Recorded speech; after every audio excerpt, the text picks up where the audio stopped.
நண்பர்களே, நான் ஜெஸ்ஸி ஜோலி. இன்றைக்கி அருமையான ஒரு ஸ்நாக்ஸ் பண்ண போகிறோம். கண்டிப்பாக இதை ட்ரை பண்ணுங்கள். எப்படி செய்யலான்னு பார்க்கலாம் வாங்க. இப்போது 2 கப்பு ரவை எடுத்து நல்லா வறுத்துட்ருக்கேன். இது நல்லா வறுத்தாச்சு. இப்போது ஒரு 4 வாழைப்பழம் எடுத்திருக்கேன். இந்த 4 வாழைப்பழம் நம்ம மிக்சியில் போட்டு மிக்சி ஜாரில் போட்டுடலாம்.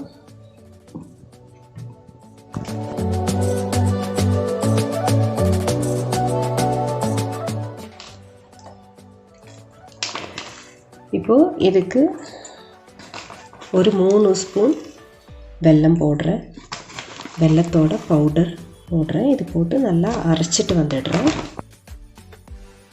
இப்போ ரவை நல்லா ஆறிச்சு. இதில் வந்து நான் புளிப்பில்லாத தயிர் 1 கப்பு ஊற்றி பிணைங்க போகிறேன். இதில் தான் இந்த தயிரில் இது நல்லா ஊறணும் ரவை. அதுக்கப்புறம் நம்ம அரைச்சி வச்ச வெல்லம், சின்ன வாழைப்பழம் இதில் போடுவோம். இது நல்லா பிணைஞ்சதுக்கப்புறம் ஸ்வீட் கரெக்டாக இருக்கான்னு நம்ம செக் பண்ணிக்கணும். கொஞ்சம் ஸ்வீட்டாக இருந்தால் தான் இந்த டிஷ் ரொம்ப நல்லாயிருக்கும். அதுக்கப்புறம் உப்பு நம்ம போடணும். அப்போ தான் நல்லா டேஸ்ட்டாக இருக்கும். அதே மாதிரி பேக்கிங் சோடா ஒரு 1/4 ஸ்பூன் நம்ம போடணும். அப்போ தான் நல்லா ஸ்பாஞ்சியாக நமக்கு இது கிடைக்கும். இதெல்லாம் சேர்ந்து நல்லா பிணைஞ்சு இது வந்து ஒரு 1/2 hour நம்ம ஊற வச்சா தான் நல்லா சாஃப்டாக கிடைக்கும்.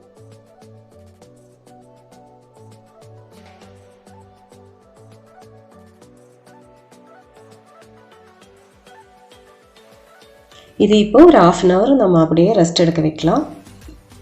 இப்போ ஒரு 1/2 hour ஆயிடுச்சு. நம்ம வந்து இதில் கொஞ்சம் தண்ணி ஊற்றி நம்ம அளவுக்கு அட்ஜஸ்ட் பண்ணிக்கலாம்.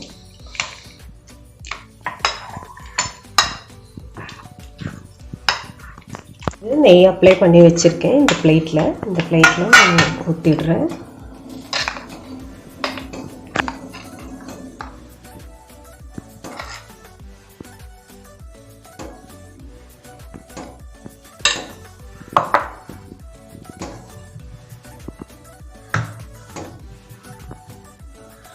நம்ம வந்து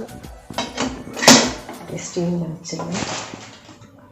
கொஞ்சம் டூட்டி ஃப்ரூட்டி ஒரு அழகுக்காக கொஞ்சோண்டு போட்டுக்கலாம்.